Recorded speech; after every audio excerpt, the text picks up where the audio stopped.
Welcome to Sumakiran 22 my YouTube channel. So ಇವತ್ತಿನ ಒಂದು topic ಏನಂತ ಹೇಳಿದರೆ, ನನ್ನ ಒಂದು ಮಿಷಿನ್ ಎಂಬ್ರಾಯ್ಡರಿ ಜರ್ನಿ ಯಾವ ಥರ ಇತ್ತು ಅಂತ ನಾನು ಹೇಳ್ತಾ ಹೋಗ್ತೀನಿ. ಹಾಗೆ ಸೊ ನಾನಲ್ಲಿ ಮಿಷಿನ್ ಎಂಬ್ರಾಯ್ಡರಿಯಲ್ಲಿ ಯಾವ ಥರ ಸ್ಟಿಚಿಂಗ್ನ ಕಲ್ತಿದ್ದೀನಿ. ಓಕೆ, ಫಸ್ಟ್ ಬೇಸಿಕ್ಕಿಂದ ಅಡ್ವಾನ್ಸ್ವರೆಗೂ ಯಾವ ಥರ ಹೇಳ್ಕೊಡ್ತಾರೆ ಅನ್ನೋದ್ರ ಬಗ್ಗೆ ನಾನು ಹೋಗಿದ್ದು ತುಂಬ ಅಲ್ಲಿ 3 ಮಂತ್ಸ್. ಓಕೆ, 3 ಮಂತ್ಸ್ ಅಂತ ಕ್ಲಾಸ್ ಇರುತ್ತೆ. ಬಟ್ ನಾವು ಅದನ್ನು ಕಲಿಯೋದ್ರ ಮೇಲೆ ಡಿಪೆಂಡ್ ಆಗುತ್ತೆ. ನಾವು ಕಲಿತ್ರೆ 1 ಮಂತಿಗೆ ಕಲಿಬೋದು, 2 ಮಂತಿಗೆ ಕಲಿಬೋದು.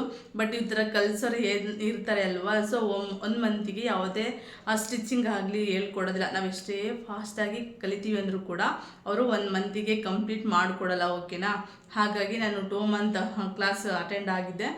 ಸೊ 2 ಮಂತಲ್ಲಿ ಇನ್ನೂ ತುಂಬ ಕಲಿಯೋದಿರುತ್ತೆ. 3 ಮಂತ್ ನೆಕ್ಸ್ಟ್ ಅವರು ಪೂರ್ತಿ ನೆಕ್ಸ್ಟ್ 1 ಮಂತ್ ಬರಲಿ ಅಂತ ಹೇಳ್ಬಿಟ್ಟು ಫುಲ್ ಕಂಪ್ಲೀಟಾಗಿ ಹೇಳ್ಕೊಡಲ್ಲ. ಓಕೆ, 3 ಮಂತಿಗೆ ಹೋದರೆ ಸೊ ಬೇರೆ ವೆರೈಟೀಸ್ ಆಗಿ ಹೇಳ್ಕೊಡ್ತಾರೆ. ಬಟ್ ನಮ್ಮ ನಾಲೆಡ್ಜ್ ಮೇಲೆ ಡಿಪೆಂಡ್ ಆಗಿರುತ್ತೆ ಇದು ಒಂದು. ಸೊ ಎಂತ ಅಂದರೆ ಮಿಷಿನ್ ಎಂಬ್ರಾಯ್ಡರಿ. ಓಕೆ, ಮಿಷಿನ್ ಎಂಬ್ರಾಯ್ಡರಿನ ಫಸ್ಟ್ ಈ ಥರ ಯಾವ ಥರ ಬೇಸಿಕ್ಕಿಂದ ಅಡ್ವಾನ್ಸ್ವರೆಗೂ ನಮಗೆ ನೆಕ್ ಡಿಸೈನ್ ಹಾಕೋವರೆಗೂ ಈ ಥರ ಹೇಳ್ಕೊಂಡು ಕೊಡ್ತಾರೆ. ಓಕೆ, ನಾನು ಹೋಗಿದ್ದು ಒಂದು 2 ಮಂತ್ಸಲ್ಲಿ ಮಿನಿಮಮ್ ನಾನು ತುಂಬ ಪ್ರೆಸರಾಗಿ ಕಲಿತಿರೋದು. ಪ್ರೆಸರ್ ಅಂತ ಅಲ್ಲ, ದಿನಕ್ಕೆ 1 ಅವರ್ ಅಷ್ಟೇ, ½ ಅವರ್ ಅಷ್ಟೇ ನಾನು ವರ್ಕ್ ಮಾಡಿರೋದು. ಅದ್ರ ಮೇಲೆ ಜಾಸ್ತಿ ನಾನು ವರ್ಕ್ ಮಾಡೋಕ್ಕಾಗಿಲ್ಲ. ಸೊ ಏನಂದ್ರೆ ರೀಸನ್ ನಿಮಗೆ ಗೊತ್ತಿರುತ್ತೆ. ನಾನು ಮಿಷಿನ್ ಎಂಬ್ರಾಯ್ಡರಿ ಹಾಗೆ ಡೈಲಿ ನೋಡ್ತಾ ಇರೋರಿಗೆ ಗೊತ್ತಾಗುತ್ತೆ ನಾನು ಯಾವ ಥರ ಟಾಪಿಕ್ನ ಯೂಟ್ಯೂಬ್ ಓಪನ್ ಮಾಡಿಕೊಂಡೆ. ಸೊ ಮಿಷಿನ್ ಎಂಬ್ರಾಯ್ಡರಿ ಸ್ಟಿಚಿಂಗ್ ಬಗ್ಗೆ ಓಪನ್ ಮಾಡಿಕೊಂಡೆ. ಬಟ್ ಅದರಲ್ಲಿ ಏನು ಮಾಡೋಕ್ಕಾಗ್ದಿರ ಸೊ ಲಾಗು ಕೂಡ ಸ್ವಲ್ಪ ಹಾಕಿದ್ದೀನಿ. ಓಕೆನಾ. ಏನಕ್ಕಂದರೆ ಸೊ ಅದಕ್ಕೆ ಆಗಿ ಟೈಮ್ ಕೊಡಬೇಕಾಗೈತೆ ಮಿಷಿನ್ಗಳಿಗೆ. ಮನೆ ಕೆಲಸ ಮಾಡ್ಕೊಂಡು ನನಗಷ್ಟು ಆಗಿಲ್ಲ ಹಾಕೋದಕ್ಕೆ. ಹಾಗಾಗಿ ಸೊ ನಾನು ನೆಕ್ಸ್ಟ್ ಅವಾಗ ನನ್ನ ಲಾಗ್ ಜೊತೆ ಕೆಲವೊಂದು ಹೇಳ್ತಾ ಹೋಗ್ತೀನಿ, ಟಿಪ್ಸ್ ಆ್ಯಂಡ್ ಟ್ರಿಕ್ಸ್. ಹಾಗೆಯೇ ಯಾವ ಥರ ಟ್ರೇಸ್ ಮಾಡ್ಕೋಬೇಕು, ಯಾವ ಥರ ಡಿಸೈನ್ಸ್ ಹಾಕಬೇಕು ಅನ್ನೋದ್ರ ಬಗ್ಗೆ ಸೊ ನೋಡ್ತಾ ಹೋಗೋಣ. ಈಗ ಸೊ ಸ್ಟಾರ್ಟಿಂಗ್ ಲೈನಿಂದ ಹಿಡಿದು ಹಿಡಿದು ಸೊ ನಮಗೆ ಸ್ಟಿಚಿಂಗ್ ಹಾಕೋವರೆಗೂ ಕೂಡ ಯಾವ ಥರ ಹೇಳ್ಕೊಡ್ತಾರೆ.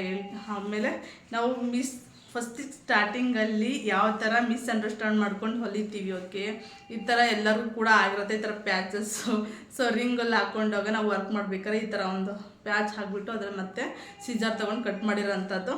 ಬಟ್ ಕಲಿಯುವಾಗ ಮಾಮೂಲಿ ಎಲ್ಲರಿಗೂ ಕೂಡ ಈ ಥರ ವರ್ಕ್ ಕಲ್ತಿರೋರಿಗೆ ಆಗತ್ತೆ, ಗೊತ್ತಿರತ್ತೆ ಏನು ಅಂತ ಹೇಳ್ಬಿಟ್ಟು. ಸೊ ಯಾರೆಲ್ಲ ಮಿಷಿನ್ ಎಂಬ್ರಾಯ್ಡರಿ ಕಲಿಬೇಕು ಅಂದ್ಕೊಂಡಿದ್ದೀರ ಸೊ ನೋಡ್ತಾ ಇರ್ಬೋದು. ನನ್ನ ಫಸ್ಟ್ ಸ್ಟಾರ್ಟಿಂಗಲ್ಲಿ ಓಕೆ ಯಾವ ಥರ ಕಲಿಸಿದ್ರು, ಯಾವ್ಯಾವ ಡಿಸೈನ್ಸ್ನ ಕಲಿಸ್ತೀನಿ, ಎಲ್ಲಿಂದ ಶುರು ಮಾಡ್ತಾರೆ ಅಂತ ಬನ್ನಿ ನೋಡ್ತಾ ಹೋಗೋಣ, ತೋರಿಸ್ತೀನಿ. ಓಕೆ, ಸೊ ನೋಡ್ತಾ ಇರ್ಬೋದು ನಮಗೆ ಸ್ಟ್ಯಾಂಡಿಂಗ್ ನಾನು ಇದು ಒಂದು ಕ್ಲಾಸ್ ಮಾಡಿ ಹಾಕಿದ್ದು. ಓಕೆನಾ. ಇದು ಒಂಥರ ಒಂದು ಕ್ಲಾಸ್ ಮಾಡಿ ನಾನು ಯೂಟ್ಯೂಬಲ್ಲಿ ತೋರಿಸಿರೋ ಅಂತಹದ್ದು ಹಾಗೆ ಇದೆ. ಸೊ ನಾನಿನ್ನು ಮನೆಯಲ್ಲಿ ಇದನ್ನು ಮಾಡೋದಕ್ಕೆ ಒಂದು ½ ಅವರ್ ಅಷ್ಟೇ, ಒಂದು ½ ಅವರ್ ಆ್ಯಂಡ್ ಒಂದು 10-20 ನಿಮಿಷ ತೊಗೊಂಡಿದ್ದೀನಿ ಅಷ್ಟೇ. ಬಟ್ ವರ್ಕ್ ಮಾಡೋದಕ್ಕಷ್ಟೇ. ಇದೆಲ್ಲ ಸ್ಟಾರ್ಟಿಂಗಲ್ಲಿ ನಾವು ಬೇಸಿಕ್ಕಿಂದ ಕಲಿಬೇಕಾಗತ್ತೆ. ಇದು ಬೇಸಿಕ್ ಅಲ್ಲ. ಸೊ ಬೇಸಿಕ್ ಅಂತ ಹೇಳಿದರೆ ಸೊ ನೋಡಿ ನಾನು ಫಸ್ಟ್ ಬೇಸಿಕ್. ಓಕೆ, ನನ್ನ ಫಸ್ಟ್ ಬೇಸಿಕ್ಕಿಂದ ಈ ಥರ ತೋರಿಸ್ತಾ ಹೋಗ್ತೀನಿ. ಓಕೆ, ಸೊ ನೀವು ನೋಡ್ತಾ ಇರ್ಬೋದು ಬೇಸಿಕಲ್ಲಿ ಫಸ್ಟ್ ಸ್ಟಾರ್ಟಿಂಗು ಯಾವ ಥರ ಕಲಿಸಿದ್ದೀನಿ ಅಂತ ಹೇಳ್ಬಿಟ್ಟು. ಸೊ ಫಸ್ಟ್ ಒನ್ ಓಕೆ ಈ ಥರ ನೋಡಿ, ಈ ಥರ ಸ್ಟ್ಯಾಂಡಿಂಗ್ ಲೈನ್ ನಾನು ಫಸ್ಟ್ ಕ್ಲಾಸಲ್ಲಿ ಎಷ್ಟು ಚೆನ್ನಾಗಿ ನೀಟಾಗಿ ಹಾಕಿದ್ದೆ. ಬಟ್ ಇವಾಗಲೂ ಕೂಡ ವರ್ಕ್ ಮಾಡಿದ್ರೆ ಅಷ್ಟೇ ಕೂಡ ನಾನು ಒಂದು ಶಾಪನ್ನೇ ಓಪನ್ ಮಾಡೋದು ಅಷ್ಟು ಚೆನ್ನಾಗಿ ಕಲಿಬೋದು. ಬಟ್ ಅದಕ್ಕೆ ಸೊ ಟೈಮ್ ಕೊಡಬೇಕಾಗತ್ತೆ. ಮನೆ ಕೆಲಸ ಮಕ್ಕಳು ಅಂದ್ಕೊಂಡ್ರೆ ಆಗಲ್ಲ.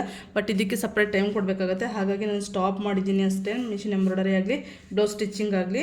ಬಟ್ ತೋರಿಸ್ತಾ ಹೋಗ್ತೀನಿ ಯಾವ್ಯಾವ ಥರ ಕಲಿತಾರೆ ಅಂತ ನೆಕ್ಸ್ಟ್ ವೀಡಿಯೋದಲ್ಲಿ ಲಾಗ್ ಜೊತೆ ಅಪ್ಲೋಡ್ ಮಾಡ್ತಾ ಹೋಗ್ತೀನಿ. ಸೊ ಪ್ಲೀಸ್ ಫಾಲೋ ಮಾಡ್ಕೊಂಡು ನೋಡಿ. ಓಕೆ, ಹಾಗೆ ಸಬ್ ಮಾಡ್ಕೊಳ್ಳಿ. ನೋಡಿ ಈ ಥರ ಇದು ಬಂದುಬಿಟ್ಟು 5 ನೀಡಲ್ಸ್ ಇರುತ್ತೆ. ನಾನು ಫಸ್ಟಲ್ಲಿ ಯೂಟ್ಯೂಬ್ ಓಪನ್ ಮಾಡುವಾಗ ಸೊ ನಾನು ಫಸ್ಟಿಗೆ ಹೇಳಿದ್ದೀನಿ ಯಾವ್ಯಾವ ಥರ ಇರುತ್ತೆ ಅಂತೇಳಿ. ಇದು ಬಂದುಬಿಟ್ಟು ಸ್ಟ್ಯಾಂಡಿಂಗ್ ಲೈನ್. ಇದು 1 2 3 4 5 ಓಕೆ ಸಾರಿ ಇದು ತೋರಿಸ್ತೀನಿ ಒಂದು ಮಿನಿಟ್ ಯಾವ ಥರ ಇರುತ್ತೆ ಅಂದರೆ. ಸೊ ಫಸ್ಟ್ 1 ನಂಬರಲ್ಲಿ ಚಿಕ್ಕದು, 2 ನಂಬರಲ್ಲಿ ಸೊ ಈ ಥರ 2 ನಂಬರ್, ಇವೆರಡು ಬಂದುಬಿಟ್ಟು 3 ನಂಬರ್, ಇದು 4, ಇದು 5. ಓಕೆ, ಈ ಥರ 5 ನಂಬರ್ಸ್ ಯಾವ ಥರ ಇರುತ್ತೆ ಅಂತೇಳ್ಬಿಟ್ಟು. ಇದು ಬಂದುಬಿಟ್ಟು ಜಿಗ್ಜಾಗ್. ನೆಕ್ಸ್ಟು ನಮಗೆ 3-5 ಸ್ಟ್ಯಾಂಡಿಂಗ್ ಲೈನ್ ಆದಮೇಲೆ ಜಿಗ್ಜಾಗ್ ಸ್ಟಿಚಿಂಗ್ ಕಲಿಸ್ತಾ ಹೋಗ್ತಾರೆ. ಓಕೆನಾ. ಈ ಥರ ಜಿಗ್ಜಾಗ್ ಲೈನ್ ಬರಬೇಕು. ಆಮೇಲೆ ನೆಕ್ಸ್ಟು ಕರೋಸ್ ಲೈನ್ ಬಂದುಬಿಟ್ಟು ಈ ಥರ ಇರುತ್ತೆ. ಇದು ಓಕೆ ಇಲ್ಲೂ ಇದೆ. ಇದು ಬಂದುಬಿಟ್ಟು ಕರೋಸ್ ಲೈನ್. ಥರ್ಡ್ ಒನ್ ಬಂದುಬಿಟ್ಟು ಕರ್ವ್ ಲೈನನ್ನು ಕಲಿಸ್ತಾ ಹೋಗ್ತಾರೆ. ನೆಕ್ಸ್ಟ್ ಫೋರ್ತ್ ಒನ್ ಬಂದುಬಿಟ್ಟು ಇದು ಬಟನ್ ಸ್ಟಿಚ್ ಅಂತ ಹೇಳ್ತೀವಿ, ಓಕೆನಾ. ಇದಂತರೂ ತುಂಬ ಸಿಕ್ಕಾಪಟ್ಟೆ ಕಷ್ಟ ಅನಿಸುತ್ತೆ ಕೆಲವರಿಗೆ, ಬಟ್ ನಾನು ಬೇಗ ಅಂದರೆ ನಾನು ಯಾವ ಥರ ಅಂದರೆ ಬೇಗ ಕಲಿತಾ ಹೋಗ್ತೀನಿ. ನೆಕ್ಸ್ಟ್ ಕಲ್ತಿದ್ದೀನಿ ಅಲ್ವಾ ಅಂತ ಅಲ್ಲಿಗೆ ಸ್ಟಾಪ್ ಮಾಡ್ಕೊಳ್ಳೋದು. ಬಟ್ ನನ್ನಂಗೆ ತಪ್ಪು ಯಾರೂ ಕೂಡ ಮಾಡಬೇಡಿ, ಕಲಿತ್ರೆ ರೆಗ್ಯುಲರಾಗಿ ಅದನ್ನು ವರ್ಕ್ ಮಾಡ್ತಾ ಇರಬೇಕು. ಸೊ ನಾನು ಅಲ್ಲಿಗೆ ಸ್ಟಾಪ್ ಮಾಡಿಬಿಡ್ತೀನಿ. ಬಟ್ ಇದು ಬಂದುಬಿಟ್ಟು ಬಟನ್ ಸ್ಟಿಚ್ ಅಂತೇಳಿ. ಬಟನ್ ಸ್ಟಿಚ್ಚನ್ನ ನಾವು ಯಾವ ಥರ ಅಂತ ಹೇಳಿದರೆ ತುಂಬ ಚಿಕ್ಕದಾಗೂ ಮಾಡ್ಕೋಬೋದು, ದೊಡ್ಡದಾಗೂ ಮಾಡ್ಕೋಬೋದು. ಸೊ ನಮಗೆ ಡಿಸೈನ್ ಯಾವ ಥರ ಬರುತ್ತೋ ಆ ಥರ ಮಾಡ್ತಾ ಹೋಗ್ಬೇಕಾಗುತ್ತೆ. ಇದು ಬಂದುಬಿಟ್ಟು ಸೊ ನಿಮಗೆ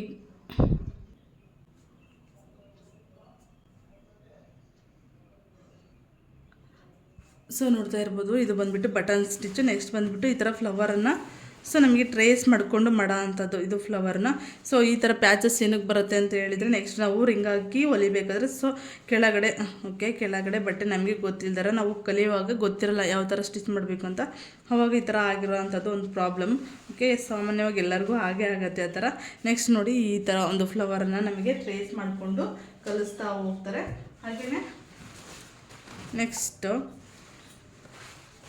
ನೋಡ್ತಾ ಇರ್ಬೋದು, ಇಲ್ಲಿ ನೆಕ್ಸ್ಟ್ ಬಂದುಬಿಟ್ಟು ನಾನು ಯಾವ ಥರ ಇದನ್ನು ಮಾಡಿದ್ದೀನಿ ಅಂತ ಹೇಳ್ಬಿಟ್ಟು ಇದು ಬಂದುಬಿಟ್ಟು ಸೊ ನೆಕ್ ಡಿಸೈನ್ಸನ್ನು ನಾವು ಈ ಥರ ಕಲಿತಾ ಹೋಗ್ಬೇಕಾಗೋದಕ್ಕೆ.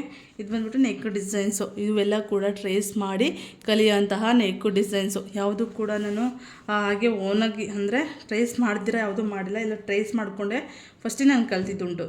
ಇದು ಬಂದುಬಿಟ್ಟು ಟ್ರೇಸ್ ಮಾಡಿ ಇದು ಮಾಡಿರೋದು. ಸೊ ಇದು ಬಂದುಬಿಟ್ಟು ಇಲ್ಲಿ ಸ್ಟೋನ್ ವರ್ಕ್, ಇದು ಸ್ಟೋನ್ ವರ್ಕ್ ಯಾವ ಥರ ಹಾಕ್ತೀವಿ ಅನ್ನೋದ್ರ ಮೇಲೆ ಕಲಿತಾ ಹೋಗಿದ್ದು. ಸ್ಟೋನ್ ಆ್ಯಂಡ್ ಇಲ್ಲಿ ಬಂದುಬಿಟ್ಟು ಪೈಪಿಂಗ್. ಈ ಬ್ಲೂ ಕಲರ್ ಕಾಣಿಸ್ತಾ ಇದೆಯಲ್ವಾ, ಸೊ ಇದರೊಳಗೆ ಪೈಪಿಂಗ್ ಇದೆ. ಪೈಪಿಂಗ್ ಹಾಕಿಬಿಟ್ಟು ನೆಕ್ಸ್ಟು ಅದ್ರ ಮೇಲೆ ನಾವು ದಾರನ ಈ ಥರ ಬ್ಲೂ ಕಲರ್ ದಾರನ ಸೊ ಫಿಲ್ ಮಾಡಬೇಕಾಗತ್ತೆ, ನೋಡ್ತಾ ಇರ್ಬೋದು. ಸೊ ಇದು ಬಂದುಬಿಟ್ಟು ನೆಕ್ ಡಿಸೈನ್ ಫ್ರಂಟ್ ನೆಕ್. ಇದು ಬಂದುಬಿಟ್ಟು ಫ್ರಂಟ್ ನೆಕ್ಕು ಯಾವ ಥರ ಇದೆ ಅಂತ. ಸೊ ತುಂಬ ಚೆನ್ನಾಗಿ ಇರುತ್ತೆ, ಅಂದರೆ ವರ್ಕ್ ಮಾಡಿ ಹಾಕೋದ್ಮೇಲೆ ತುಂಬ ಚೆನ್ನಾಗಿ ಅಟ್ರಾಕ್ಟಿವ್ ಆಗಿ ಕಾಣಿಸುತ್ತೆ. ಬಟ್ ವರ್ಕ್ ಮಾಡೋಕ್ಕಿಂತ ಮುಂಚೆ ಈ ಥರ ಕಾಣಿಸುತ್ತೆ. ನೆಕ್ಸ್ಟ್ ಬಂದುಬಿಟ್ಟು ಇದು ಬಂದುಬಿಟ್ಟು ಫುಲ್ ಸಿಂಪಲ್. ಫಸ್ಟ್ ಸ್ಟಾರ್ಟಿಂಗೇನೆ ನಾವು ಸಿಂಪಲ್ಲಾಗಿ ಕಲಿತಾ ಹೋಗ್ಬೇಕಾಗತ್ತೆ. ಈ ಥರ ಡಿಸೈನ್ಸ್ಗಳನ್ನು ಸಿಂಪಲಾಗಿ ಕಲಿತ್ಬಿಟ್ಟು ನೆಕ್ಸ್ಟ್ ನಮಗೆ ಈ ಥರನ ಎಷ್ಟು ಹಾರ್ಡ್ ವರ್ಕ್ ಮಾಡ್ತೀವಿ. ಈ ಒಂದು ಮಿಷಿನ್ ವರ್ಕಲ್ಲಿ ಎಷ್ಟು ಹಾರ್ಡ್ ವರ್ಕ್ ಮಾಡ್ತೀವೋ ಅಷ್ಟು ನಮಗೆ ಚೆನ್ನಾಗಿ ಕೈ ಕೂರತ್ತೆ ನೆಕ್ಸ್ಟ್ ಹೊಲಿದಕ್ಕೆ. ನೋಡಿ ಈ ಥರದ್ದು ಇನ್ನೂ ಅಷ್ಟು ಫಿನಿಶಿಂಗ್ ಬಂದಿಲ್ಲ, ಸಿಕ್ಕಾಪಟ್ಟೆ ನಾವು ವರ್ಕ್ ಹಾರ್ಡ್ ಮಾಡಬೇಕು. ನಾವು ಎಷ್ಟು ವರ್ಕ್ ಹಾರ್ಡ್ ಮಾಡ್ತೀವೋ ಅಷ್ಟು ತುಂಬ ಚೆನ್ನಾಗಿ ಬರ್ತಾ ಹೋಗುತ್ತೆ. ಇಲ್ಲಾಂದರೆ ಈ ಥರ ಪ್ರಾಬ್ಲಮ್ಸ್ ಆಗೋಷ್ಟು ಚಾನ್ಸಸ್ ಇರುತ್ತೆ. ನೋಡ್ತಾ ಇರ್ಬೋದು, ನಾನು ಒಂದು ಕವರಲ್ಲಿ ಸಿಕ್ಕಾಪಟ್ಟೆ ಈ ಥರ ಎಷ್ಟು ಈ ಒಂದು ಬ್ಲೌಸಿಗೆ ಈ ಥರ ಒಂದು ಬ್ಲೌಸ್ ತೊಗೊಂಡು ನಾವು ಸ್ಟಿಚ್ ಮಾಡಬೇಕು ಅಂದರೆ ಸೊ 100 rupees. 100 rupees ಒಂದು ಬ್ಲೌಸು. ಸುಮಾರು ನಾನು 6 or 7 ಬ್ಲೌಸಸ್ನ ನಾನು ತೊಗೊಂಡು ಸ್ಟಿಚ್ ಮಾಡಿದ್ದು.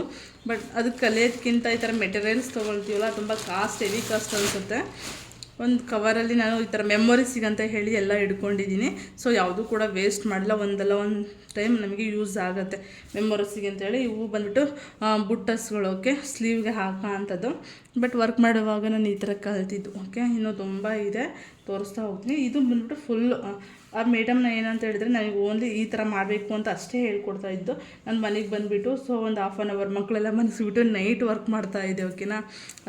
ಅಷ್ಟು ಹುಚ್ಚಿತ್ತು ಕಲಿಬೇಕು ಅಂತ. ಬಟ್ ಏನೋ ಹೇಳ್ತಾರಲ್ಲ, ಕಲೆ ತನಕ ಬ್ರಹ್ಮವಿದ್ಯೆ ಕಲ್ತಾದ್ಮೇಲೆ ಕೋತಿ ವಿದ್ಯೆ ಅಂತೇಳಿ. ಸೊ ಆಗಬಾರ್ದು. ಹಾಗಾಗಿ ಸೊ ನಾನು ಈ ಥರ ಎಲ್ಲನ ಇಟ್ಕೊಂಡಿದ್ದೀನಿ. ಕೆಲವೊಂದು ಮೆಮೊರೀಸಿಗೆ ಬರುತ್ತೆ. ನೆಕ್ಸ್ಟ್ ನಾನು ಈ ಥರ ಏನಾದರೂ ಮಾಡ್ತಾ ಹೋಗಬೇಕು, ಕಲಿಬೇಕು ಅಂದ್ಕೊಂಡಾಗ ಇವೆಲ್ಲ ನೋಡಿದರೆ ಸೊ ನಾನು ಮತ್ತೆ ವರ್ಕ್ ಮಾಡಬೇಕು ಅನ್ನೋ ಒಂದು ಇಂಟ್ರೆಸ್ಟ್ ಕಾನ್ಸಂಟ್ರೇಟರ್ ಬಂದಾಗ ಸೊ ನಾನು ಇವೆಲ್ಲ ನೋಡ್ಕೊಂಡು ಮಾಡ್ಬೋದು ಅಂತ ಹೇಳ್ಬಿಟ್ಟು ಸೊ ನೋಡ್ತಾ ಇರ್ಬೋದು. ಈ ಥರ ಇದರಲ್ಲಿ ಮಿಷಿನ್ ಎಂಬ್ರಾಯ್ಡರಲ್ಲಿ ನಮ್ಮ ಮಕ್ಕಳಿಗೆ ಸೊ ಮಕ್ಕಳಿಗೆ ಒಂದು ಪ್ಲೈನ್ ಬ್ಲೌಸ್ ಆಗಿರ್ಬೋದು, ಅಥವಾ ನಮ್ಮ ಮಕ್ಕಳದ್ದು ಟೀ ಶರ್ಟ್ ಯಾವುದಾದ್ರೂ ಇದೆ. ಸೊ ನಾವು ಯಾವ ಥರ ಅಂದರೆ ಇನ್ಶಿಯೆಲ್ಲ ಬರಿತಾ ಹೋಗ್ಬೋದು, ನೋಡ್ತಾ ಇರ್ಬೋದು. ಇದು ತುಂಬ ಚಂದ ಅನಿಸುತ್ತೆ ಈ ಥರ ಒಂದು ಡಿಸೈನ್ಸು. ನಾವು ಸೊ ಬ್ಲೌಸಿಗೆ ಹಾಕಿದರೆ ತುಂಬ ಹೇಳಕ್ಕೆ ಕಾಣಿಸುತ್ತೆ. ಈ ಥರ ತುಂಬ ಚಿಕ್ಕದಾಗಿ ನಾನು ಹಾಕ್ಕೊಂಡು ಮಾಡಿರೋಂತಹ ಡಿಸೈನ್ಸ್ ಇವೆಲ್ಲ ನೋಡ್ತಾ ಇರ್ಬೋದು. ಇಲ್ಲಿ ಬಂದುಬಿಟ್ಟು ಲೇಟರ್ಸು ಕೂಡ ನಾವು ನಮ್ಮ ಬ್ಲೌಸ್ಗಳಿಗೆ ಇಲ್ಲಿ ಬಂದುಬಿಟ್ಟು ನಾನು ಕವನ ಅಂತ ರೈಟ್ ಮಾಡಿದ್ದೀನಿ. ಸೊ ಕವನ ಅಂತ ಹೇಳಿದರೆ ಒಂದೊಬ್ಬರು ಮೇಡಮ್ ಅವರು ನಮಗೆ ಪರಿಚಯ ಆಗಿದ್ದು. ಅವ್ರಿಗೆ ಏನೋ ಒಂದು ಟಾಪಿಕ್ ಬೇಕಾಗಿತ್ತು, ಆವಾಗ ಪ್ರಾಕ್ಟೀಸ್ ಮಾಡಿದ್ದು ಅಂತಹ ಒಂದು ಲೆಟರ್. ಇದನ್ನು ಕೂಡ ಅಷ್ಟೇ, ಇದು ಪಿಂಕ್ ಕಲರಲ್ಲಿ ಕಾಣಿಸ್ತಾ ಇದೆ. ಬಟ್ ಸೊ ನೋಡ್ತಾ ಇರ್ಬೋದು ಪಿಂಕ್ ಕಲರಲ್ಲಿ ಕಾಣಿಸ್ತಾ ಇದೆ. ನಿಮ್ಗೆ ಅಷ್ಟು ನೀಟಾಗಿ ಕಾಣಿಸ್ತಾ ಇಲ್ಲ ಅಂದರೆ ನೋಡ್ತಾ ಇರ್ಬೋದು ಪಿಂಕ್ ಕಲರಲ್ಲಿ ಕಾಣಿಸ್ತಲ್ಲ ಅಷ್ಟು ಈ ಥರ ವರ್ಕ್. ಸೊ ಓಕೆ, ಇದರಲ್ಲಿ ಹಾಗೆ ಮಿಷಿನ್ ಎಂಬ್ರಾಯ್ಡರಲ್ಲಿ ಇನ್ನೊಂದು ಏನಪ್ಪ ಅಂತ ಹೇಳಿದರೆ ಕುಚ್ಚು. ಓಕೆ, ಸ್ಯಾರಿ ಕುಚ್ಚೆಲ್ಲ ಇದರಲ್ಲೇ ಹಾಕ್ತಾರೆ ಈಗ. ಬಟ್ ಸ್ಯಾರಿ ಕುಚ್ಚೆಲ್ಲ ಇದರಲ್ಲೇ ಹಾಕೋದಿದೆ, ತೋರಿಸ್ತಾ ಹೋಗ್ತೀನಿ. ಓಕೆನಾ, ಅದು ಯಾವ ಥರ ಕುಚ್ಚು ಹಾಕ್ತಾರೆ ಅಂತ ಹೇಳ್ಬಿಟ್ಟು ನೋಡಿ. ಇದು ಪಿಕಾಕ್ ಡಿಸೈನ್ಸು, ಇದು ಪಿಕಾಕ್ ಡಿಸೈನ್ಸು ಮಿಷಿನ್ ಎಂಬ್ರಾಯ್ಡರಿ ಅಂತ ಅನ್ನೋದೇ ಇಲ್ಲ, ಅಷ್ಟು ಲುಕ್ ಆ್ಯಂಡ್ ಹೈಲೈಟ್ ಆಗಿದೆ. ಬಟ್ ಇದು ಫಿನಿಶಿಂಗ್ ಸರಿ ಬಂದಿಲ್ಲ. ಇದು ಒನ್ ಟೈಮ್ ಅವ್ರು ಹೇಳಿದಾಗ ನಾವು ಮಾಡಿರೋದು ಅಷ್ಟೇ. ಬಟ್ ಇದನ್ನು ಪ್ರಾಕ್ಟೀಸ್ ಮಾಡ್ತಾ ಇದ್ರೆ ಸಿಕ್ಕಾಪಟ್ಟೆ ಚೆನ್ನಾಗಿ ಬರುತ್ತೆ. ಅದು ಯಾವ ಥರ ಅಂತ ಹೇಳಿದ್ರೆ, ನಾವು ಈ ಮಿಷಿನ್ ಕಂಪ್ಯೂಟರ್ ವರ್ಕ್ ಅಥವಾ ಇದು ಅಂತ ನಮಗೆ ಫುಲ್ ಕನ್ಫ್ಯೂಷನ್ಸ್ ಆಗುತ್ತೆ. ಹಾಗೆ ನಾವು ಕಲಿಯುವಾಗ ಈ ಥರ ಒಂದು ಕ್ವಾಲಿಟಿ, ಈ ಥರ ಒಂದು ಕ್ವಾಲಿಟಿ ಬಟ್ಟೆ ತೊಗೋಬೇಕು. ಓಕೆನಾ, ಈ ಥರ ಒಂದು ಕ್ವಾಲಿಟಿ ಬಟ್ಟೆ ತಗೊಂಡು ಎಷ್ಟು ಚೆನ್ನಾಗಿ ಪ್ರಾಕ್ಟೀಸ್ ಮಾಡ್ತೀವೋ ಅಷ್ಟು ಚೆನ್ನಾಗಿ ಬರ್ತಾ ಹೋಗುತ್ತೆ. ಬಟ್ ನೋಡಿ ಈ ಥರ ಬಾಕ್ಸ್, ಓಕೆ, ಬಾಕ್ಸ್ ಪೀಸ್ ಬಂದಾಗ ಇದು ವೇಸ್ಟ್ ಬಟ್ಟೆ ಅಂತೇಳಿ ತೊಗೊಂಡೋಗಿದೆ. ಇದು ಅಷ್ಟು ಚೆನ್ನಾಗಿ ಬರೋಲ್ಲ, ಬಟ್ಟೆ ಎಲ್ಲ ಕಿತ್ಕೊಂಡು ಹೋಗುತ್ತೆ. ಬಟ್ ಇದಕ್ಕೆ ಪೇಪರ್ ಹಾಕ್ಕೊಂಡಿದ್ದೆ. ಸೊ ನ್ಯೂಸ್ ಪೇಪರ್ ಹಾಕ್ಕೊಂಡು ವರ್ಕ್ ಮಾಡಿದ್ದೆ. ಬಟ್ ಇದಕ್ಕೆ ಕ್ಯಾನ್ವಾಸ್ ಸಿಗುತ್ತೆ, ಕ್ಯಾನ್ವಾಸ್ ಹಾಕ್ಕೊಂಡು ಯೂಸ್ ಮಾಡಬೇಕು. ಇದು ಕಲಿಯೋದಲ್ವಾ ಅಂತೇಳಿ ನಾನು ಕ್ಯಾನ್ವಾಸ್ ಏನೋ ಹಾಕಿರಲಿಲ್ಲ. ಓಕೆನಾ, ಮತ್ತು ನೋಡ್ತಾ ಇರ್ಬೋದು ನಾನೀಗ ಸ್ಲೀವ್ಗೆ ಯಾವ ಥರ ಹಾಕ್ಕೊಳ್ತೀನಿ. ಸ್ಲೀವ್ಗೆ ತುಂಬ ಚೆಂದ ಇದ್ದಾವೆ. ಸೊ ನೋಡ್ತಾ ಇರ್ಬೋದು ಸ್ಲೀವ್ಗೆ ಯಾವ ಥರ ಇದೆ ಅಂತೇಳಿ. ಬಟ್ ಸ್ಲೀವ್ಗೆ ಸಿಕ್ಕಾಪಟ್ಟೆ ಚೆನ್ನಾಗಿ ಅನಿಸುತ್ತೆ. ಸ್ಲೀವ್ ಡಿಸೈನ್ಸು ಎಂಬ್ರಾಯ್ಡರಿ ಇದೆ. ಇದು ಬಂದುಬಿಟ್ಟು ಹಾಗೆ ಕಲೆಕರೆ ಹಾಕಿದ್ದಷ್ಟೇ. ನೀವು ನೋಡ್ತಾ ಇರ್ಬೋದು ಇದು ಒಂಥರ ಸ್ಲೀವ್ ಡಿಸೈನ್ಸು, ಒಂಥರ ತುಂಬ ಚಿಕ್ಕದಾಗಿ ಮಗ್ಗು ಟೈಪ್ ಕಾಣಿಸ್ತಾ ಇದೆ ಅಲ್ವಾ. ಸೊ ನೋಡಿ, ಇದು ಬಂದುಬಿಟ್ಟು ಅರ್ಧ ಹಾಕಿದ್ದೀನಿ ಅಷ್ಟೇ. ಇದು ಬಂದುಬಿಟ್ಟು ಇಷ್ಟು ಶೇಪು, ಇನ್ನು ಇಷ್ಟು ಈ ಕಡೆ ಭಾಗ ಬರುತ್ತೆ. ಬಟ್ ನಾನು ಈ ಕಡೆ ಫುಲ್ ಹಾಕೋಕ್ಕಾಗಿಲ್ಲ, ಹಂಗಾಗಿ ಸ್ವಲ್ಪ ನೋಡೋಣ ಯಾವ ಥರ ಬರುತ್ತೆ ಅಂತ ಹೇಳ್ಬಿಟ್ಟು ಇದನ್ನ ಹಾಕಿದ್ದು ಅಷ್ಟೇ. ಸೊ ಇದು ಇಷ್ಟು ಬರುತ್ತೆ. ನೆಕ್ಸ್ಟ್ ಇದನ್ನು ಕೂಡ ಅಷ್ಟೇ, ಈ ಸ್ಲೀವು ಕೂಡ ಅಷ್ಟೇ. ಇಷ್ಟು ಪಾರ್ಟ್ಸ್ ಮತ್ತು ಈ ಕಡೆ ಬರುತ್ತೆ. ಓಕೆ, ಇಷ್ಟು ಪಾರ್ಟ್ಸ್ ಇದೆ ಅಲ್ವಾ. ಸೊ ಮತ್ತು ಈ ಕಡೆ ಸೈಡ್ ಬರುತ್ತೆ, ತುಂಬ ದೊಡ್ಡದಾಗಿ ಬರುತ್ತೆ ಲೀಫು. ಬಟ್ ಇದಕ್ಕೆ ನಾವು ಸೆಂಟ್ರಲ್ಲಿ ಸೊ ಲೇಸ್ ವರ್ಕನ್ನ ಹಾಕಿದ್ರೆ, ಓಕೆ, ಲೇಸ್ ವರ್ಕ್ ಹಾಕ್ತಾ ಹೋದರೆ ಇನ್ನೂ ತುಂಬ ಹೈಲೈಟಾಗಿ ಕಾಣುತ್ತೆ. ಬಟ್ ನಾನು ಹಾಕಿಲ್ಲ. ಬಟ್ ಕಲಿಬೇಕಾದ್ರೆ ಯಾರಾದರೂ ಬಿಗಿನಿಂಗ್ ಕಲಿಯುವಾಗ ಸೊ ಇದೇ ಥರ ಪ್ರಾಕ್ಟೀಸ್ ಮಾಡಿ ನೆಕ್ಸ್ಟ್ ಅದು ಬರ್ತಾ ಹೋಗುತ್ತೆ ಯಾವ ಥರ ಹಾಕಬೇಕು ಅಂತ. ಓಕೆ, ಸೊ ನೋಡ್ತಾ ಇರ್ಬೋದು ನೆಕ್ಸ್ಟ್ ಯಾವ ಥರ ಎಲ್ಲ ಇದೆ. ಈ ಥರ ಸುಮ್ಮನೆ ಹಿಂಗೆಲ್ಲ ಕಲ್ತಿರೋದು. ಬಟ್ ಇದು ನೆಕ್ಸ್ಟ್ ಇಲ್ಲೊಂದಿದೆ. ಓಕೆ, 1 2 ನೆಕ್ಸ್ಟ್ 3 4 5 ಡಿಸೈನ್ಸನ್ನು ನಾನು ಸೊ ಹಾಕಿದ್ದೀನಿ. ಓಕೆನಾ, ಹಾಗೆಯೇ ನಾವು ಹ್ಯಾಂಡ್ ಎಂಬ್ರಾಯ್ಡರಿ ಮಾಡಿದಾಗ ಸೊ ನಮಗೆ ಸ್ಲೀವಿಗೆ ಈ ಕಡೆ ಎಡ್ಜಿರುತ್ತಲ್ವ, ಈ ಕಡೆ ಪಟ್ಟೆ ಸೊ ಕಾಣಿಸ್ತಾ ಇಲ್ಲ ಅಂದ್ಕೊಳ್ತೀನಿ. ಈ ಕಡೆ ಎಡ್ಜಿರುತ್ತಲ್ವ, ಈ ಕಡೆ ಪಟ್ಟೆ ಮತ್ತು ನಾವು ಸ್ಟೋನ್ ಬೇಕಾದರೂ ಹಾಕ್ಕೋಬೋದು. ಅಥವಾ ನಮಗೆ ಸ್ಟೋನ್, ಓಕೆ, ಸ್ಟೋನಲ್ಲಿ ಯಾವ ಥರ ನಾವು ಸ್ಟೋನ್ ವರ್ಕ್ ಮಾಡ್ತೀವಿ ಹ್ಯಾಂಡ್ ಎಂಬ್ರಾಯ್ಡರಿಲಿ ಅದನ್ನು ಕೂಡ ಮಾಡ್ಕೋಬೋದು. ಬಂದಿಲ್ಲ ಅಂದರೆ ಸೊ ಗೊಮ್ಮ ಹಾಕ್ಕೊಂಡು ಕೂಡ ಅಂಟಿಸ್ಕೋಬೋದು. ಆ ಥರ ಏನು ಅವಶ್ಯಕತೆ ಇಲ್ಲ. ಬಟ್ ನಮ್ಮ ಬ್ಲೌಸಿಗೆ ನಾವು ವರ್ಕ್ ಮಾಡ್ಕೊಳ್ಳೋಕ್ಕಾದ್ರೆ ನಾವು ಕಲಿಬೇಕಾಗುತ್ತೆ. ಸೊ ಈ ಥರ ಒಂದು ವರ್ಕನ್ನು ಸೊ ಹಾಗೆ ನೆಕ್ಸ್ಟ್ ನೋಡೋದಾದರೆ ನಾನು ತುಂಬ ಹ್ಯಾಂಡ್ ಎಂಬ್ರಾಯ್ಡರಿಯಲ್ಲಿ ಸೊ ನಾನು ತೋರಿಸಿದ್ದೆ ಅಂದ್ಕೊಳ್ತೀನಿ. ನೆಕ್ಸ್ಟ್ ಒಂದು ಕ್ಲಾಸಲ್ಲಿ ತೋರಿಸಿದ್ನ ಇಲ್ಲ ಗೊತ್ತಿಲ್ಲ. ಇದಕ್ಕೆ ಸ್ಟೋನ್ ವರ್ಕ್ ಅಂತ ಹೇಳ್ದೆ ಅಲ್ವಾ. ಸೊ ಅದು ಯಾವ ಥರ ಇರುತ್ತೆ ನೋಡಿ, ತುಂಬ ಚೆನ್ನಾಗಿರುತ್ತೆ. ಬಟ್ ಕಲಿತ್ರೆ ನಮಗೆ ಯೂಸ್ ಆಗುತ್ತೆ, ಒಂದಲ್ಲ ಒಂದು ಕಾಲಕ್ಕೆ ನಮಗೆ ಯೂಸ್ ಅನಿಸುತ್ತೆ. ಫ್ರೀ ಟೈಮಲ್ಲಿ ಇದ್ದಾಗ ನಮ್ಮ ಬ್ಲೌಸ್ಗೆ ಕೂಡ ನಾವು ವರ್ಕ್ ಮಾಡ್ಕೋಬೋದು. ಹೊರ್ಗಡೆ ಹೋಗಿ ಸುಮಾರು ಅಮೌಂಟೆಲ್ಲ ಕೊಟ್ಬಿಟ್ಟು ನಾವು ವರ್ಕ್ ಮಾಡೋಕ್ಕಾಗುತ್ತೆ. ಸೊ ಅಲ್ವಾ, ನೋಡ್ತಾ ಇರ್ಬೋದು. ಸೊ ಇದು ಹ್ಯಾಂಡ್ ಎಂಬ್ರಾಯ್ಡರಿ ಕಲಿಯುವಾಗ ಸೊ ನೋಡಿ, ಇದು running stitch, stem stitch, earring stitch, button stitch ನೋಡ್ತಾ ಇರ್ಬೋದು. ಓಕೆ, ಮತ್ತು ಚೈನ್ ಸ್ಟಿಚ್, ಹಾಲ್ಫ್ ಸ್ಟಿಚ್, ಸುಮಾರು ಸ್ಟಿಚಸ್ಗಳಿದೆ ನೋಡ್ತಾ ಇರ್ಬೋದು. ಇದನ್ನು ಕೂಡ ಇದು ಬಟ್ ಕಮಲ್ ಕಡಿ ಅಂತ ಹೇಳ್ತಾರಲ್ವ, ಕಮಲ್ ಕಡಿ ಡಿಸೈನ್ಸು. ಇದು ಬಂದುಬಿಟ್ಟು ದೊಡ್ಡದಾಗಿ ಹಾಕಿಲ್ಲ, ತುಂಬ ಚಿಕ್ಕದಾಗಿ ಹಾಕಿದೆ ಫ್ಲವರು. ಇದು ಬಡ್ ಸ್ಟಿಚ್ ಅಂತ ಹೇಳ್ಬಿಟ್ಟು ಬಡ್ ಸ್ಟಿಚ್. ಸೊ ಇದು ಸ್ಟಿಚ್ ಅರ್ಧ ಹಾಕ್ಬಿಟ್ಟಿದ್ದೀನಿ. ಓಕೆ, ನೆಕ್ಸ್ಟ್ ಇಲ್ಲಿ ನೋಡಿ, ಇಲ್ಲಿ ನೋಡ್ತಾ ಇರ್ಬೋದು. ಇಲ್ಲಿ ಯಾವ ಥರ ಚೆನ್ನಾಗಿದೆ ಅಂತ ನೀವು ನೋಡ್ತಾ ಇರ್ಬೋದು. ನೋಡಿ ಇಲ್ಲಿ ಈ ಥರದ ನೆಟೆಡ್ ಸ್ಟಿಚ್ಚು ಮಕ್ಕಳದ್ದು ಒಂದು ಓಕೆ, ಮಕ್ಕಳದ್ದು ಯಾವುದಾದ್ರೂ ಒಂದು ಕ್ಲಾತ್ ಇದ್ದರೆ ಸೊ ಈ ಥರ ಸ್ಟಿಚ್ ಮಾಡಿದ್ರೆ ಸೂಪರಾಗಿ ಕಾಣಿಸುತ್ತೆ ಅಲ್ವಾ. ಫ್ರಂಟಲ್ಲಿ ಡಿಸೈನ್ಸ್ ಆಗಿ ಮಾಡ್ತಾ ಹೋಗ್ಬೋದು, ತುಂಬ ಚೆನ್ನಾಗಿ ಕಾಣುತ್ತೆ. ಬಟ್ ಈ ಥರ ಸ್ಟಿಚೆಲ್ಲ ಡಿಸೈನ್ಸ್ ಬೇಕು ಅಂತ ಹೇಳಿದರೆ ಸೊ ತೋರಿಸ್ತಾ ಹೋಗ್ತೀನಿ ನೆಕ್ಸ್ಟ್.